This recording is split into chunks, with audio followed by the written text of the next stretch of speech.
తాకట్లో ఉన్న మీ బంగారాన్ని విడిపించి ఆ రోజు ఆన్లైన్ రేటుకి కొంటాం. Sharma gold company.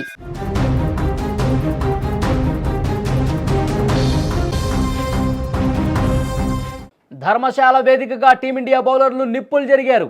చలిలో కూడా సఫారీలకు చెమటలు పట్టించారు. ఆదివారం జరిగిన 3వ టీ20 మ్యాచ్లో దక్షిణాఫ్రికాను చిత్తుగా ఓడించేసి సిరీస్లో 2-1 ఆధిక్యాన్ని సాధించింది భారత జట్టు. టాస్ గెలిచిన బౌలింగ్ ఎంచుకున్నటువంటి సూర్యకుమార్ యాదవ్ నిర్ణయం సరైందే అని మన బౌలర్లు నిరూపించారు.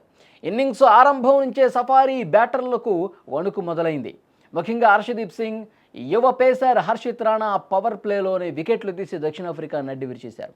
క్వింటన్ డికాక్, రిజా హెడ్రిక్స్ వంటి స్టార్ బ్యాటర్లు సింగిల్ డిజిట్కే పెవిలియన్ బాటుపట్టారు. మిడిల్ ఓవర్లలో స్పిన్నర్ వరుణ్ చక్రవర్తి తన మాయాజాలంతో సఫారీలకు చుక్కలు చూపించాడు. కేవలం కెప్టెన్ ఐడెన్ మార్క్రమ్ 61 పరుగులతో ఒంటరి పోరాటం చేయడంతో దక్షిణాఫ్రికా 20 ఓవర్లో 117 పరుగులకి ఆలౌట్ అయింది. మన బౌలర్లలో హర్షదీప్, అలాగే హర్షిత్ రాణా, వరుణ్ చక్రవర్తి, కుల్దీప్ యాదవ్ తలా 2 వికెట్లు పడగొట్టి సఫారీ పతనాన్ని శాసించారు.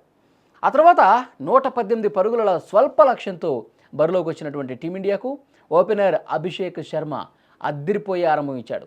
కేవలం 18 బంతుల్లోనే 35 పరుగులు బాది 3 ఫోర్లు 3 సిక్సర్లతో మ్యాచ్ని ఏకపక్షం చేశాడు. శుభ్మన్ గిల్ 28 పరుగులతో సహకరించగా తిలక్ వర్మ 26 పరుగులతో నాటౌట్గా నిలిచాడు. చివరిలో శివం దూబే సిక్సర్తో మ్యాచ్ను ముగించేశాడు. దీంతో టీమిండియా 15.5 ఓవర్లలోనే 3 వికెట్లు మాత్రమే కోల్పోయి లక్ష్యాన్ని ఛేదించింది. నిజంగా ఈ విజయం బౌలర్లదే.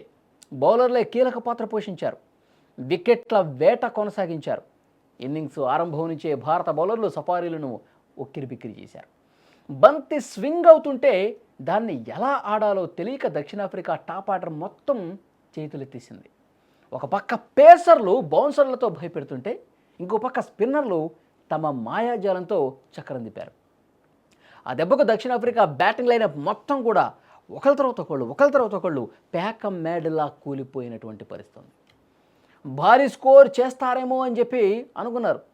దక్షిణాఫ్రికా భారీ స్కోర్ చేస్తుంది, కనీసం గౌరవప్రదమైనటువంటి స్కోరు కూడా చేయలేక చతికిలపట్టడంతో భారత క్రికెట్ అభిమానులు నిజంగా దక్షిణాఫ్రికా మొదటి బ్యాటింగ్ చేసి ఎక్కువ పరుగులు చేస్తుందేమో అనుకున్నప్పుడు కూడా మన బౌలర్లు విజృంభించడంతో ఒక గొప్ప మ్యాచ్గా ఇది నిలిచింది. బౌలర్ల విజయంగా నిలిచింది. భారత్ ఈ మ్యాచ్లో ఘన విజయం సాధించింది. ఈ గెలుపు కేవలం విజయం మాత్రమే కాదు, బుమ్రా లేకుండా భారత్ బౌలింగ్ దళం బలహీనం అనే విమర్శలకు ఒక ధీటైన సమాధానం చెప్పినటువంటి పరిస్థితి. నిన్నటి మ్యాచ్లో ఎవరి బౌలింగ్ మీకు నచ్చిందో డెఫినెట్గా ఈ వీడియో కింద కామెంట్ రూపంలో తెలియజేయండి.